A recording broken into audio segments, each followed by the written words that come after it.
Assaulted just for working at the supermarket.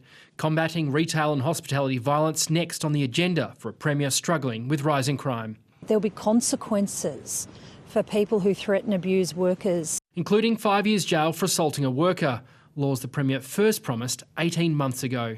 There's no doubt that Victoria is both the retail crime capital of the nation, but also the state that is lagging in its response. But plans for worker protection orders that ban crims from shops are still on the drawing board. Jacinta Allan's Timu weak retail laws are a cheap copy of what's happening everywhere else. The Premier has talked tough all week amid criticism that her laws will not make the streets any safer in the long run. It comes as the state's prisons watchdog launches an extraordinary intervention into the policy debate, warning senior MPs that the Premier's plan, if left unchecked, will do untold damage.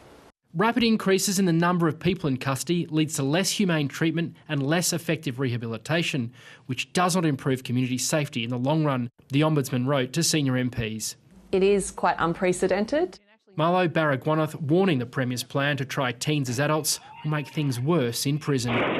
It shows just how worried she is and how worried the community should be about Labor's new laws, because they won't increase community safety and in fact will lead to serious risks in our prison system. Minister, do you accept the Victorian Ombudsman assessment?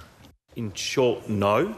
The Ombudsman says since tougher bail tests were introduced, there's been a 20% jump in complaints about the use of force, misuse of power and serious professional misconduct.